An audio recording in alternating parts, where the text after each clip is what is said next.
It is a truth universally acknowledged that every project is in want of a gauge swatch. When you're hand knitting, you can pretend that you don't need one, if you're using the yarn and the needles that the pattern suggests, and you measure as you go. When you're machine knitting, all bets are off.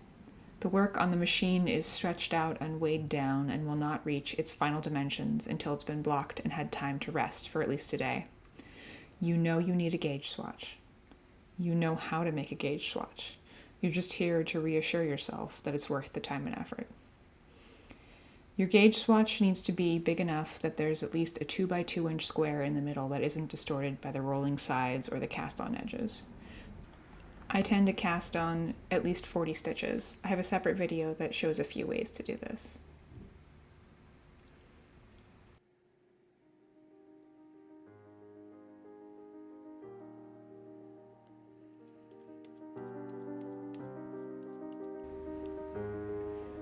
Drop the cast-on comb.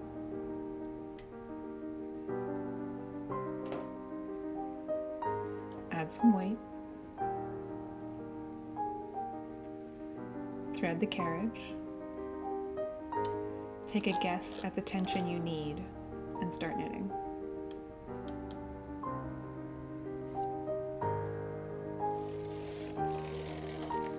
In this case, I guessed wrong, and I felt the carriage struggle to knit, so I turned the dial up a notch.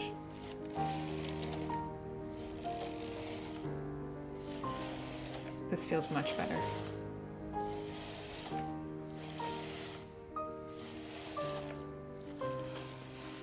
When you've knit a few inches, stop and add eyelets. This is a permanent way to mark the swatch with a tension that won't get lost the way that paper tags can. In this case, I knit with tension 3. I start 2 stitches in from the edge to make it easier to see that first eyelet.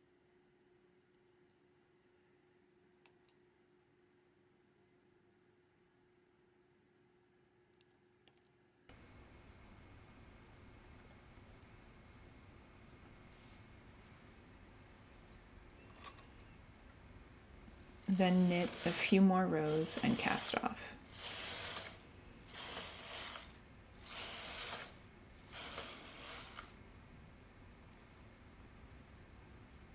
I use this letter opener tool to make sure all the latches are open so casting off is easier.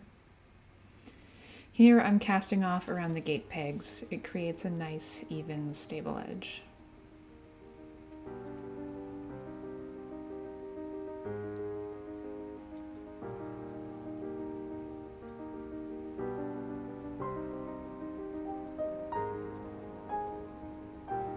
Here's another angle.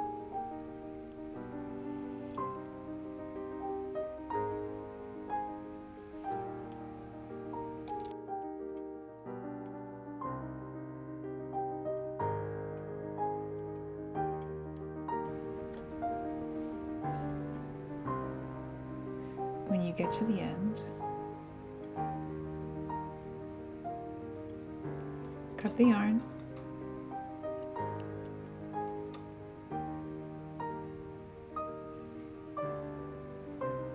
remove the weight, and pull the work off the machine. Be careful removing the cast-on comb, it can get stuck. Now you have your very important swatch, but you're not done yet. Pull in the fabric to help settle the stitches now that they aren't stretched out. You need to treat the swatch the way that you'll be treating your final garment. If you're planning to throw it in the wash and then tumble dry, do the same thing for your swatch. In this case, this is a wool blend, so I'm steam blocking. I'm pinning this down to help unroll the edges, but there's no stretching going on here.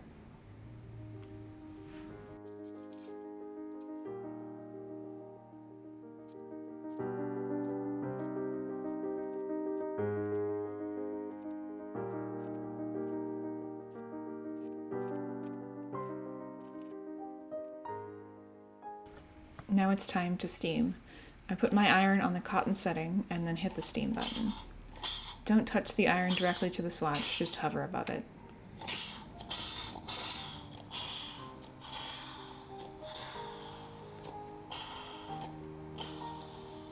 Then let the swatch dry in this position.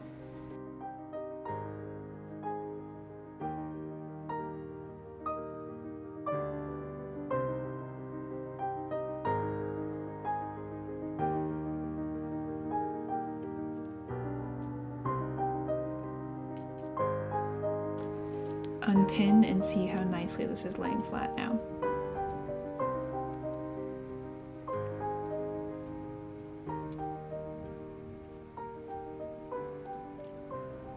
After a day of rest, you can count the rows and stitches per inch for this swatch.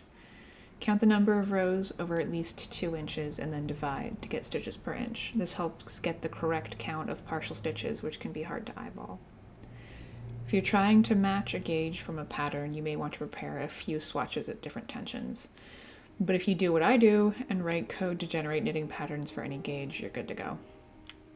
Go forth and knit, and remember to always swatch before starting a project.